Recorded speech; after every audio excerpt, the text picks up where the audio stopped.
Naam, assalamu alaikum wa rahmatullahi wa barakatuh. Tumsifu Yesu Kristo na Bwana Yesu asifiwe sana. Wanafamilia wote wa Mkalimalela Herbal Clinic, wa Tanzania wote na wana Afrika kwa ujumla.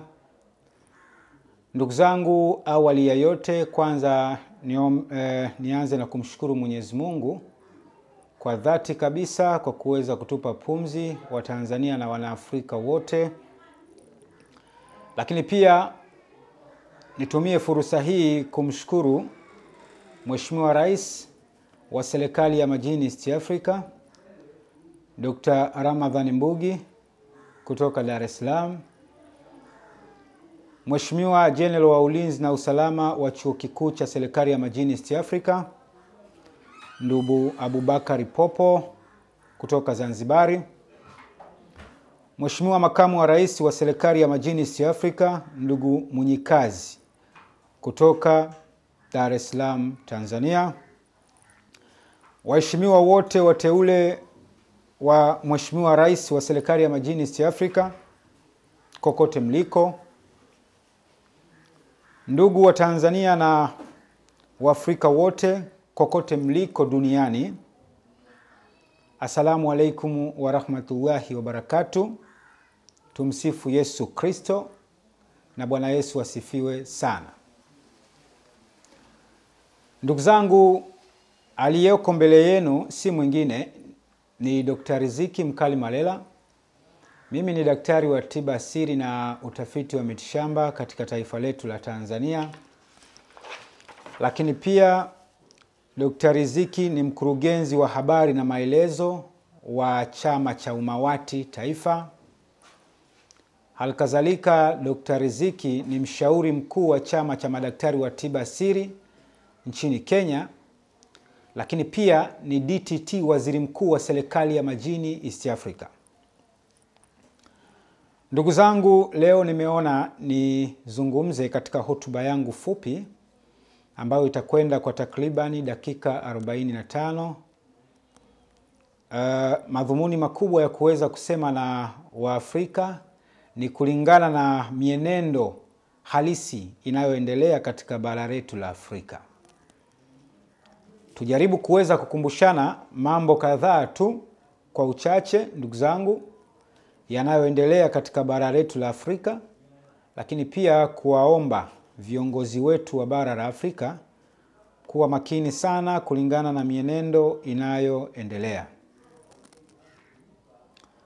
Kabla sijaelekeza hotuba yangu, kwanza kabisa naomba niipongeze serikali ya Jamhuri ya Muungano wa Tanzania na rais wake wa Jamhuri ya Muungano wa Tanzania, Mheshimiwa Samia Suluhu Hassan, kwa jitihada kubwa anazozifanya katika taifa la Tanzania kuweza kuunganisha nguvu kazi kupitia mataifa mbalimbali ya Afrika. Pongezi kwa Mheshimiwa Rais. Pia niwatake wanaafrika wote kwa ujumla tujaribu kuweza kuungana na viongozi wetu wa bara la Afrika katika upande wa jitihada nyingi wanazozifanya kulipambania bara letu la Afrika. Ingawa nimekuwa nikiona ndani ya wiki hii mitandaoni kuna baadhi ya Waafrika sisi wenyewe tumekuwa kipaumbele kuweza kuwadhalilisha viongozi wetu wenyewe. Mimi niseme kwamba jambo hili halitaweza kufumbiwa macho. Nimeona baadhi ya klipu nyingi sana zikimdhalilisha Mheshimiwa Rais wa Jamhuri ya Muungano wa Tanzania katika nyanja mbalimbali. Sasa kimsingi hili si jambo zuri sana. Na nilishawahi kuzungumza kwa baadhi ya makala zangu pamoja na hotuba mbalimbali, nikasema kwamba kawaida unapotengeneza dhana ya kumdharau mtu, yeye hawezi akakuheshimu. Unapotengeneza dhana ya kumdharau mtu, yeye hawezi kukuheshimu. Nilikuwa nikipenda sana kuweza kuzungumza hivyo nikiwa na maanisha kwamba tumekuwa na ule utamaduni wa kuweza kudharau mizimu kuona kama ni ushirikina, ni uchawi. Na nikasema kwamba endapo kama nikatoa mfano kama huu, nikasema kwamba siku zote unapojenga dhana ya kuudharau mzimu, hata wenyewe lazima ukudharau. Hauwezi ukakufanikishia jambo lolote kwa sababu umeudharau. Sasa tukienda katika uhalisia tulionao sasa hivi, tumekuwa tunaona maraisi wa Afrika walivyokuwa wakidharaulika katika kila nyanja. Tukimwangalia Ruto, unakuta wananchi wanaandika wanavyofanya, wanamtengeneza katuni wanavyoweza. Leo hii tumeona na Mheshimiwa Rais wetu wa Jamhuri ya Muungano wa Tanzania wamekuwa wakimdhalilisha mitandaoni huko, TikTok, Facebook. Yani huwezi ukafunua ukaingia Facebook ukaslide namna hii, picha ya 3 ya 4 lazima utamkuta Mheshimiwa Rais wameshamchafua kwa design hiyo. Lakini tu niwaombe wana Afrika na Watanzania kwa ujumla, sisi wote ni wa baba mmoja. Na lengo letu kubwa ni kuhakikisha kwamba tunaijenga Afrika yetu kwa pamoja. Hatuna sababu ya kujidharau. Tunapofikia hatua ya sisi wenyewe kujidharau wana Afrika, hao wageni watatuheshimu? Ni kitu ambacho hakiwezekani. Sisi wenyewe tunaamua kujidharau. Na mbaya zaidi sasa, wakishaona tunajidharau, basi wao ndo wanatutumia sisi wenyewe kwa kutuona kwamba hamnazo. Matokeo yake wanatutumia sisi wenyewe kuweza kujitafuna au kujimaliza sisi wenyewe kupitia kujidharau kwetu. Katika hali ya kawaida tu, huwezi kumtengeneza rais wako kuwa kama katuni. Unamtengeneza rais wako wa kiume kavaa gauni. Unamtengeneza rais wako wa kike kaenda kuwa utupu. Ni udhalilishaji mkubwa. Yani dhahiri ya kwamba tunajidharau kwa kiasi kikubwa wana Afrika. Mnategemea hao ambao leo tunawaita wawekezaji watatuheshimu? Hawawezi kutuheshimu. Hawawezi kutuheshimu kwa sababu tayari tumejidharau wenyewe. Sasa niwaombe sana wa Tanzania pamoja na wana Afrika, hebu tusiwe wepesi wa kuweza kuwabeza viongozi wetu. Yawezekana mkazungumza mkasema kwamba hizi ni demokrasia. Kwanza nataka niweke wazi, mimi sio mwanasiasa. Isipokuwa nimekuwa ni mwanaharakati wa muda kidogo katika upande wa kuhakikisha kwamba tunarudisha heshima ya Uafrika na ukuu wake katika mambo mbalimbali. Kwa hiyo sifungamani kabisa na upande wa siasa. Mimi ni daktari mtafiti kama ambavyo nilivyoweza kuchambua katika upande wa kujitambulisha pale nyuma. Kwa hivyo ndugu zanguni, ninapoona mambo kama haya yanaendelea, sina budi kuweza kusema lolote kulingana na mchakato unaoendelea. Niende kwenye hotuba yangu rasmi. Hotuba yangu leo imebeba mambo matatu muhimu. Jambo la kwanza, madai ya haki barani Afrika. Na jambo la pili ni mifumo na mienendo ya huduma za afya kwenye mahospitali yetu ya Afrika. Jambo la tatu, mifumo ya kihuduma kwa madaktari wa tiba za asili dhidi ya wagonjwa na wahitaji wao. Leo hotuba yangu itaweza kutembea humo. Kwa hivyo ndugu zanguni, leo nimeamua kusema na Watanzania pamoja na Wanaafrika wote kokote mliko duniani kulingana na changamoto zinazoendelea katika ulimwengu huu. Tukianza kuzungumzia habari ya madai ya haki barani Afrika, tumejiacha sana wa Afrika. Yani tumejisahau sana ndugu zangu wa Afrika. Na hii nasema na Wanaafrika, lakini pia nasema na viongozi wa bara letu la Afrika kokote waliko. Ninapozungumzia kwamba tumejisahau sana, nikiwa na maana tumekuwa tunaona mambo ya hovyo yakiendelea katika bara letu la Afrika, lakini hakuna mshikamano na muungano hata kidogo. Na hiyo yote inaonesha jinsi gani ambavyo tumekwenda kufungwa minyororo ya fikra pasina kujitambua. Pamoja na kwamba elimu nyingi zinatolewa sana katika ukuu wa Mwafrika, lakini bado tumekuwa ni watu ambao hatuelewi, hatusikii. Na hii dhambi ndio inayoweza kututafuna na itaendelea kututafuna daima kama endapo tutakuwa tunashindwa kuwa na umoja, tunashindwa kuwa na ule uelewa kwamba wapi tulipo tunatakiwa kwenda wapi. Nimeyasema haya leo kwa sababu kuna mambo yanaendelea. Nikitoa mfano wa nchi ya Burkina Faso. Rais Ibrahim Traore amekuwa mstari wa mbele katika kuhakikisha kwamba anarudisha heshima ya ukuu wa Mwafrika kwa kiasi kikubwa sana. Takriban mwaka wa 4 sasa huu. Amekuwa akipambana kuhakikisha kwamba anarudisha ukuu wa Mwafrika. Toka 2022 mpaka leo hii amekuwa ni mpambanaji wa kuhakikisha anarudisha ukuu wa Mwafrika. Sasa jambo ambalo huwa najiuliza, toka 2022 Ibrahim Traore alipochukua nchi kwa mapinduzi hayo ya kijeshi, mpaka sasa tunaongea ni takriban miaka 4. Miaka mitatu. Mpaka sasa tunaongea ni miaka 3. Lakini unaweza ukaona sasa kwamba ndani ya miaka 3 ya Ibrahim Traore ameshika kasi kubwa sana katika kuhakikisha kwamba anarudisha ukuu wa Mwafrika. Sasa hivi dunia yote macho yako pale kwa Ibrahim Traore, Burkina Faso. Lakini swali ambalo najiuliza, Afrika ina nchi nyingi sana. Afrika ina nchi takriban nchi za Afrika Mashariki takriban nchi 25 za Afrika Mashariki. Lakini wanaokwenda kumuunga mkono Ibrahim Traore ni nchi ambazo ziko nje ya Afrika. Ni nchi ambazo ziko nje ya Afrika. Sisi tuko hapa ndani ya Afrika, lakini tunatizama kama sinema. Ni jambo la kustaajabisha sana. Na mategemeo yangu makubwa katika upande wa harakati hizi ambazo anaziendesha Ibrahim Traore, harakati hizi ambazo amekuwa akipambana nazo kurudisha ukuu wa Afrika, ni matumaini yangu kwamba watu wa kwanza kumuunga mkono tungekuwa ni sisi wenyewe wa Afrika. Lakini sisi wenyewe wa Afrika tumekuwa tunarudi nyuma, na shindwa kuelewa ni kwa sababu gani. Na nilitegemea kwa kiasi kikubwa viongozi wetu wa mataifa mbalimbali ya Afrika wangeweza kuungana kupitia East Africa Community hiyo kuhakikisha kwamba kila nchi angalau inatoa maaskari wake kwenda kuisaidia Burkina Faso.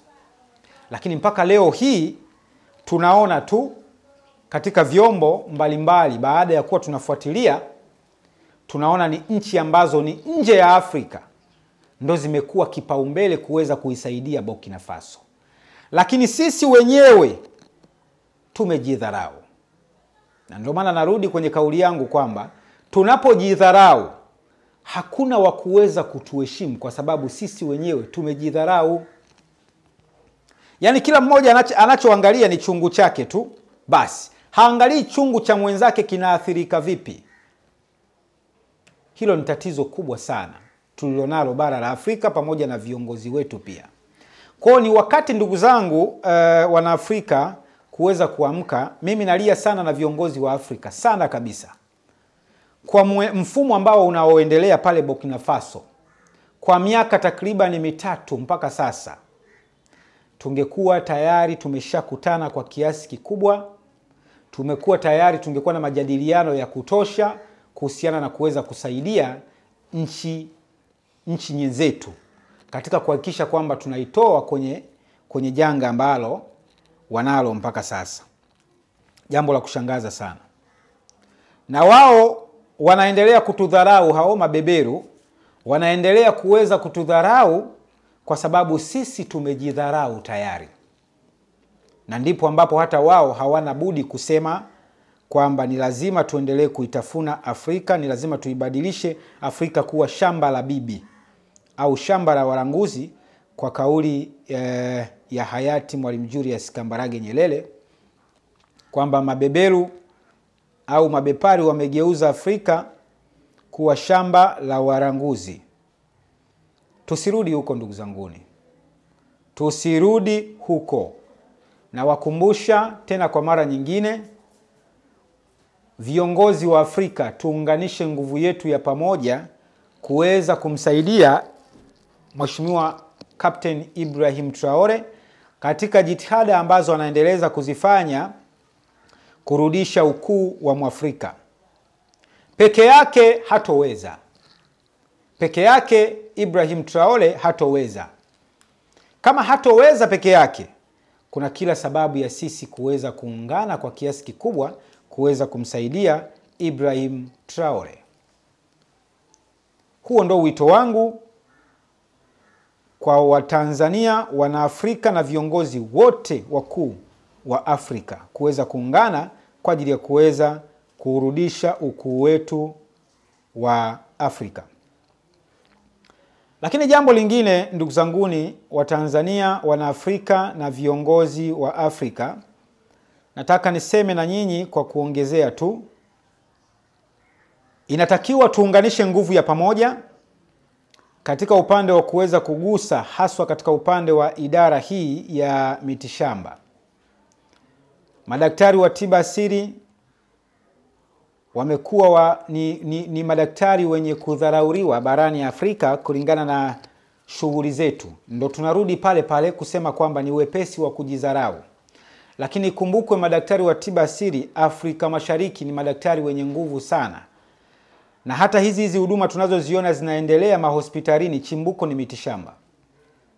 Kwa hivyo kuna kila sababu za Waafrika wote au viongozi wa Afrika kuongeza nguvu ya dhati kabisa kwa hawa madaktari wa tiba asili ili kuweza kuipambania Afrika na kurudisha ukuu wetu. Nini kifanyike? Nini kifanyike kwa serikali? Mimi naziomba sana serikali za Afrika ijaribu kwa nafasi yake au zijaribu kwa nafasi yake kuweza kutenga angalau hata bajeti. Itenge bajeti kwa madaktari wa tiba asili. Yaani kila nchi ijaribu kuweza kutenga bajeti kwa madaktari wa tiba asili, bajeti ya kutosha kwa ajili ya kuweza kuboresha tafiti zetu, kwa ajili ya kuweza kufanya tafiti zetu. Itengeneze bajeti, yani kila nchi ya bara la Afrika naiomba ijaribu kuweza kutengeneza bajeti kwa madaktari wa tiba asili ili kufanya tafiti kupitia mitishamba. Kufanya tafiti kupitia mitishamba. Tunayo mifano mingi sana. Viongozi wetu waliotutangulia mbele za haki, machifu waliokuwa wakitawala kipindi hicho, walikuwa na nguvu kubwa sana. Mpaka leo nguvu hiyo tunaienzi tu kwa mifumo ya kugeuza sehemu kuwa makumbusho. Sehemu mbalimbali unaweza ukaenda pale Mwanza ukakuta kuna unyayo wa chifu. Chifu nani huyu? Kuna chifu Mkwawa. Watu ambao wamefanya maajabu makubwa sana karne hizo. Lakini kuna kina chifu nani huyu wa hapa Singida? Chifu jina limenitoka, ni chifu wa kike. Wamefanya maajabu makubwa sana, ikiwemo ya kuweza kutuma nyuki kuwashambulia maadui Wajerumani kipindi hicho. Lakini teknolojia hizo tumeziacha, wamekufa nazo. Nini kifanyike sasa? Nini kifanyike kwa serikali zetu za Afrika? Ni kuweza kuhakikisha wanatenga bajeti kwa madaktari wa tiba asili kufanya tafiti kwamba watangulizi wetu walikuwa wakitumia nini kuweza kufanikisha maajabu waliokuwa wakiyafanya. Hilo tu ndio ombi langu kwa serikali za Afrika, kwamba watenge bajeti ambazo zitawezesha watafiti wetu wa ndani kuweza kufanya tafiti ya kuweza kugundua kwamba watangulizi wetu walikuwa wakitumia teknolojia gani katika kufanikisha maajabu hayo ambayo yaliweza kuwatoa jasho mabeberu Wajerumani katika kuhakikisha kwamba wanawadhibiti kwa kutokupora rasilimali za Afrika. Ni tafiti zinatakiwa kuweza kufanyika kwa kiasi kikubwa sana. Tafiti zinatakiwa kuweza kufanyika kwa kiasi kikubwa sana. Tuweze kujua miti gani iliyokuwa ikitumika. Kwamba mtu akichanjiwa anao uwezo wa kupita kwenye ukuta na akatokea ngambo nyingine. Miti gani waliokuwa wakiitumia katika kuhakikisha kwamba wanazituma nyuki na zinaenda kumshambulia adui. Miti gani walizokuwa wakizitumia katika kuhakikisha kwamba akikanyaga kwenye jiwe unabaki unyayo. Mambo mengi sana ya msingi ambayo tumeacha viongozi wetu waliotutangulia wakafa nayo.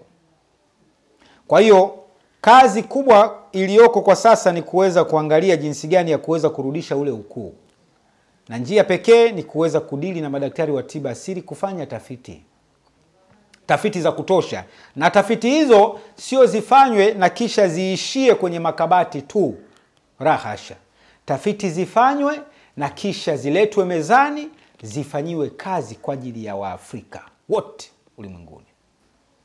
Naziomba sana serikali za Afrika kuweza kuungana katika upande wa kuweza kulifanikisha hilo. Ni muhimu sana kwa maslahi ya vizazi vilivyopo na vijavyo.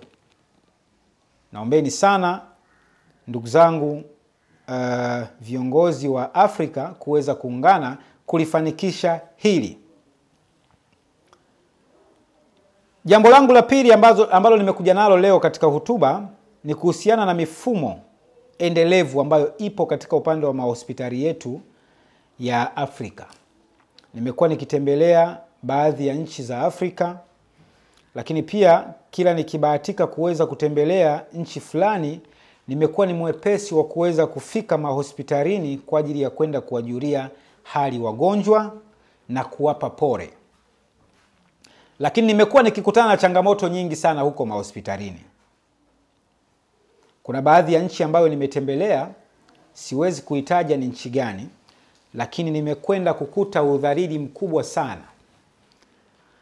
Mgonjwa kaletwa hospitalini, lakini mwisho wa siku baada ya mgonjwa huyo kuweza kuletwa pale hospitalini, kilichotokea amefanyiwa vipimo, tatizo lake ni kubwa lililokuwa likihitaji fedha nyingi sana. Lakini hajaweza kusaidika mgonjwa huyo, matokeo yake amekufa na muona namna hii.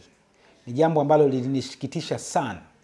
Lakini halikunisikitisha tu peke yake, niliamua kuweza kumvuta pembeni moja ya daktari wa hospitali hiyo, nikajaribu kumuuliza, hiki kitu kinachoendelea, mbona siamini kwenye macho yangu? Yaani mtu huyu amepoteza uhai hapo pembeni, kawekwa pembeni kisa kakosa pesa.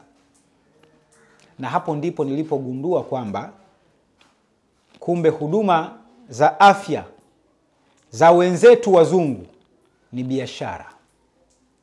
Huna pesa umekufa, una pesa utapona. Ndicho nilichoweza kugundua. Nilijaribu kumhoji maswali mawili matatu, nikamuuliza, hivi hakuna uwezekano wa kuweza kwa nini msiweke utaratibu wa kuweza kumtajia mtu kama gharama zake labda pengine ni milioni 5 za matibabu, labda upasuaji, labda upandikizaji sijui wa figo na nini, au usafishaji wa figo na kadhalika, magonjwa mbalimbali. Kwa nini sasa pasitengenezwe mfumo ambao utakuwa ni uwezeshi kwa Wanaafrika wote, kwamba mgonjwa anapopelekwa pale hali yake ni tete, basi angalau aandikiwe gharama zako bwana za kulazwa hapa, utakaa ndani ya wiki 2 au 3 au utakaa ndani ya mwezi mzima.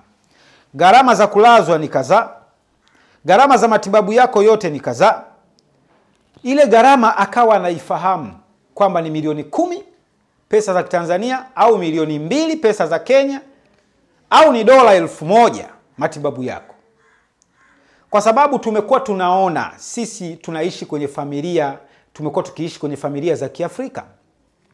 Na bahati mbaya iliyoje kwamba Waafrika walio wengi, yani familia nyingi za Waafrika walio wengi ni masikini. Si kila Mwafrika ana pesa. Familia nyingi za Kiafrika ni masikini. Sasa kwa nini tusitengeneze mfumo wa kuendana na hali yetu ya kiumaskini, kwamba mgonjwa ameletwa hospitali, zinapigwa quotation zake za matibabu yote ni milioni 3, milioni 4, milioni 5, milioni 10. Halafu wanapewa ndugu, huku huduma zinaendelea. Zikiendelea huduma huku, ndugu nao wanajua kabisa kwamba tumeletewa bili ya milioni 10 matibabu ya mgonjwa wetu. Ina maana kuna njia sasa za wanafamilia wao kukaa na kuweza kuona namna gani ya kuweza kupata hii fedha kwa ajili ya kwenda kumkomboa ndugu yao. Mimi naona hii ingekuwa ni nzuri zaidi.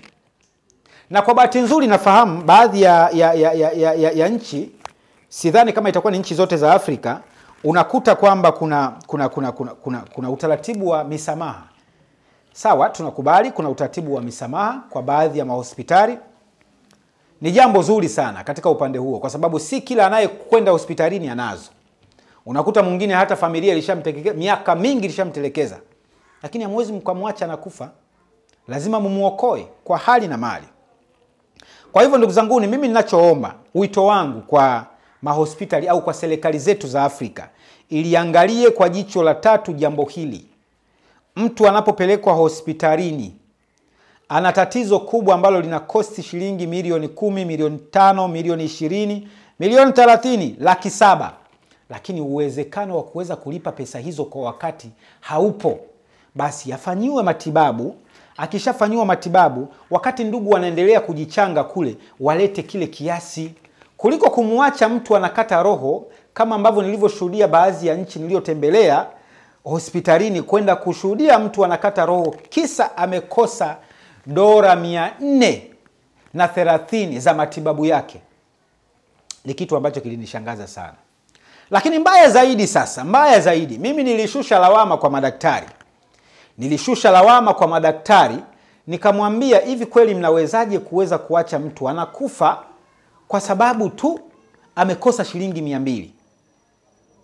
Hivi kulishindikana vipi kumfanyia tiba huyu, halafu mkampa quotation yake, gharama za matibabu ni hizi, halafu wakakabidhiwa ndugu kwenda kujichanga? Kulikuwa na ugumu gani? Lakini alichonijibu daktari huyo akasema kwamba sio sisi, ni mfumo wa kiserikali, na sisi hapa ni waajiriwa, tumepangiwa na serikali, hivyo tunatetea ugali wetu. Si kana kwamba hatuna huruma. Tuna huruma sana, kama ambavyo wewe umeanza kuwa na huruma na huyu. Lakini tunajiuliza tunaanzaje, na wakati tayari kuna sheria, kuna mfumo wa sheria ambao umewekwa hivyo. Kitendo cha mimi kwenda kinyume na sheria hiyo iliyowekwa ni kwenda kujikosesha ugali wangu. Kesho tu nitakuwa sina kazi hapa, familia yangu itaishije? Sikuwa na swali tena la kuendelea kumuuliza, isipokuwa niliishia kusikitika tu. Na ndipo nikasema, serikali zangu, mimi nalia na serikali zangu za Afrika, serikali zetu za Afrika, amkeni sana, muweze kujua wapi tulipo na tunatakiwa kwenda wapi. Koo zetu nyingi sana za Kiafrika ni maskini. Lazima tudili na watu kama hao. Lazima tuheshimu mifumo yetu. Tunapotengeneza dhana ya kuweza kuidharau mifumo yetu, ni mtihani mkubwa. Na ndipo ambapo huwa nalia hata na madaktari wa tiba asili, kwamba tutengeneze utamaduni, si kana kwamba wanaotuijia kwenye mahospitali yetu, wanaotuijia kwenye vilinge vyetu, wote wanazo. Kuna wengine hawana.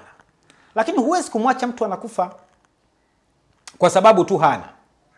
Tutengeneze mifumo rafiki ya kuweza kutoa huduma kwa Watanzania na Wanaafrika wenzetu kwa pamoja, ili tuweze kuvuka na kufikia malengo tunayo ya kusudia. Vinginevyo itakuwa ni mtihani mkubwa sana. Kwa hiyo niombe serikali za Afrika kuweza kulitizama kwa jicho la tatu jambo hili la kwenye vituo vyetu vya huduma za afya, katika upande wa walionacho na wasionacho. Tusiwe wenye kujidharau. Tunapofanya yote haya tunayoyafanya, kuona watu wanakufa kisa wamekosa pesa, wale mabeberu ndo wanakaa na kushangilia, kuona kwamba kweli fikra zetu walishazifunga fikra zetu na hazina upeo wa kuweza kufikiria lolote. Sasa tusifike huko ndugu zanguni. Serikali za Afrika, narudia tena, chonde, tengenezeni mifumo thabiti katika upande wa kuweza kurudisha ukuu wa Mwafrika kwa nyanja zote, sio hospitalini tu, nyanja zote mbalimbali. ambazo zinazojulikana za kiserikali. Tunakwenda katika upande wa kipengele cha tatu. Kipengele cha tatu cha hotuba yangu kinakwenda kugusa mifumo ya kihuduma kwa madaktari wa tiba asili dhidi ya wagonjwa na wahitaji. Ndugu zanguni, hapa nasema na madaktari wa tiba asili Afrika Mashariki. Kumekuwa na changamoto nyingi sana kwenye maofisi yetu, nyingi mno. Miongoni mwa changamoto hizo ambazo nimekuwa nikizipokea, kwa bahati nzuri mimi nimekuwa ni mshauri wa chama cha madaktari wa tiba asili Kenya kwa takriban mwaka wa 3 sasa huu. Lakini nimekuwa nikipokea kesi nyingi sana kupitia kwa madaktari wa tiba asili, na si Kenya tu, kwa baadhi ya nchi zingine pia hizi changamoto zipo. Kitu ambacho kinachotafuna sisi, na ndio maana kila siku nasema kwenye hotuba zangu, kila siku nazungumza kwenye vipindi vyangu, madaktari wa tiba asili, right, tungekuwa na umoja kama ambavyo waliokuwa nao waliokuwa nao wachawi na washirikina, tungekuwa mbali sana. Lakini shida ni kwamba hatuna umoja huo, na hiyo ndio dhambi inayotutafuna mpaka kesho. Umeitwa vizuri na daktari mwenzako, bwana njoo tushirikiane kazi. Matokeo yake unafika pale, baada ya kuwa ushirikiane kazi na daktari mwenzako, unaenda kushirikiana majungu. Ni tatizo kubwa sana ambalo linatutafuna. Leo hii mimi umeniita nije tushirikiane kazi labda kwa mgonjwa. Taaluma yako wewe umehangaika naye hata miezi 3, 4, 5, lakini hali ya mgonjwa wako haina mabadiliko. Umeniita kwa ajili ya kuja kushirikiana, matokeo yake nafika kwako na kuwa ni chanzo cha kuweza kukuchafua. Nakaa na wagonjwa au wahitaji, nawaza kumwambia huyu hamna chochote, huyu hapo hakuna mganga, hakuna nini. Ndugu zangu, hatuwezi kufika kwa staili hiyo. Na ndio maana unakuta mgonjwa, mganga, ukienda kwa mganga anang'ang'ana tu, yeye akishindwa anakuruhusu, unaondoka. Anang'ang'ana, ukienda kwa mwingine anang'ang'ana, akishindwa anaondoka. Ni kwa sababu ya kuhofia vitu kama hivi. Unamkaribisha kwa wema mtu, anafika hapo ndani ya siku 3 tu kaisha kuwa mwenyeji, tayari anakaa na wagonjwa, anakaa na wahitaji, anaanza kuwapandikiza ubaya wako. Ni mtihani mkubwa, hatuwezi kufika. Hizi kesi nazikuta mahali nyingi sana, na nazipokea mahali kutoka sehemu mbalimbali sana. Changamoto kama hizi hatuwezi kufika, ndugu zangu. Tutengeneze umoja. Umeitwa, umealikwa, kaa kama ni wiki 2, wiki 3, ungana na daktari mwenzako, toa huduma. Baada ya hapo ondoka kwa usalama. Huo ndio umoja tunaoutaka. Sio ufike pale unaanza kuwa mwenyeji, na mbaya zaidi afadhali tungekuwa mwenyeji peke yake. Kwa sababu swala la kuwa mwenyeji hilo ni kawaida, lakini swala la uchafuzi, unaenda unamchafua. Huyu simemwona, hakuna uganga hapo. Mimi mpaka kanita hapa, unafikiri mimi ni kiboko? Mpaka kanita huyu, ina maana mimi ni hatari. Nishamtibia, kashamleta mpaka mke wake nimemtibia mimi Tanga. Ameshaleta mpaka mtoto wake nikamtibia mimi, sasa unasema kuna mganga hapa? Hatuwezi kufika, ndugu zanguni. Tuungane umoja. Kama tuna nia ya dhati kweli ya kurudisha ukuu, tuepukane na haya majungu. Alafu tumekuwa wepesi sana. Unapotembelewa na mgonjwa na ukajua tu kaisha toka kwa Dr. Riziki, ni fimbo inaanza hapo kumshambulia. Huyo hamna kitu, huyo tapeli, huyo. Hatuwezi kufika kwa design hii. Hatuwezi kufika. Tutengeneze umoja na mshikamano. Akishafika, kaisha toka kwa madaktari 3, 4, 5, kaisha fika kwako, jukumu lako wewe ni kumsikiliza anataka nini. Jukumu la pili ni kuweza kuthibitisha kwenye vipimo vyako ambavyo wewe unaviamini. Ukiona ana tatizo 1, 2, 3, anza kumsaidia. Lakini usitumie mwanya huo kuweza kumtukana daktari mwingine, kuweza kumponda daktari mwingine. Sio busara, na sio hekima, na sio kanuni za utendaji wetu wa kazi. Lakini pia ambacho mara nyingi huwa kinaendelea kwa madaktari wa tiba asili katika kuendekeza ngono. Tunazijua sheria na kanuni. Mtu anapofika ofisini kwako akaanza huduma, mara nyingi hatakiwi kuweza kushare tendo la ndoa, haswa kwa mwanamke ambaye hajamuoa. Yani tuna kanuni. Mfano hapa nikizungumzia hapa, tuna kanuni kwamba unaweza ukafika, haswa kwa wanawake, nazungumza na nyinyi wanawake, unafika kwenye huduma, kuna madaktari wengi, kuna watu wa huduma wengi zaidi ya 25 hapa ofisini. Unapofika hapo umeanzishiwa huduma, kuna sheria na kanuni hapa.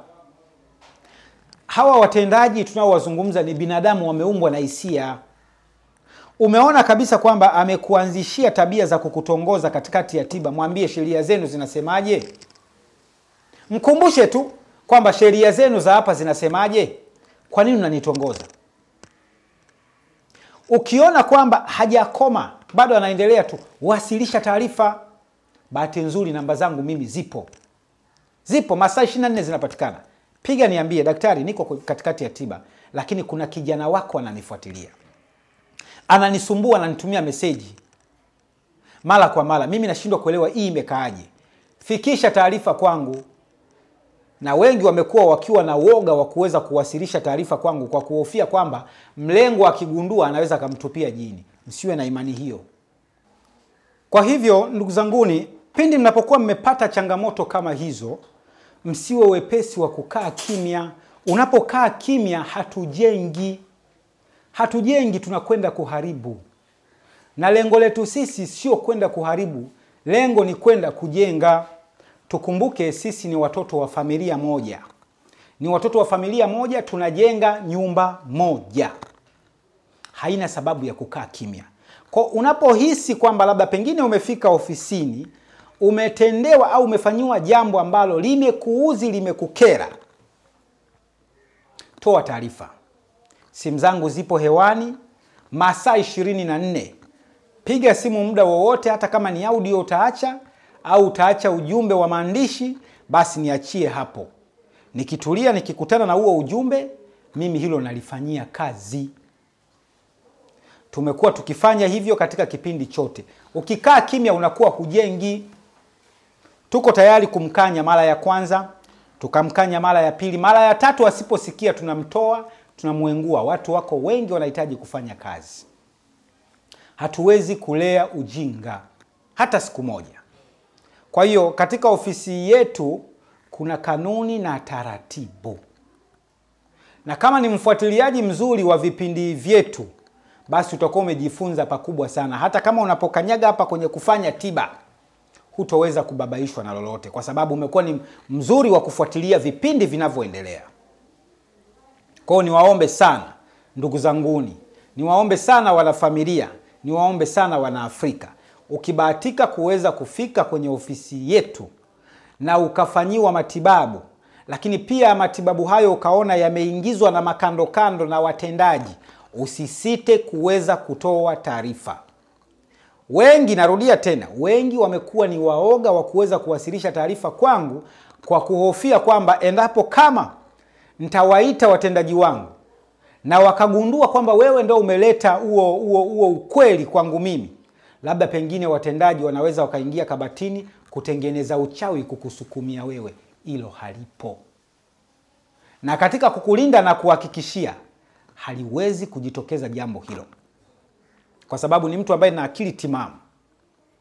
Ni kutoe wasiwasi, ni mtu ambaye na akili timamu. Kwa hiyo siwezi kuona kwamba umeniwasilishia taarifa, labda wewe unaitwa labda Amina, umeniwasilishia taarifa kwamba umefika ofisini umefanyiwa 1 2 3, nikamuita huyo aliyokufanyia nikamwambia kwa nini umemfanyia Amina hivi. Siwezi, isipokuwa nitamuonya tu kwamba nimepokea kesi za watu karibu 6, hata kama sio 6, unawafanyia tabia 1 2 3, ikome kuanzia leo.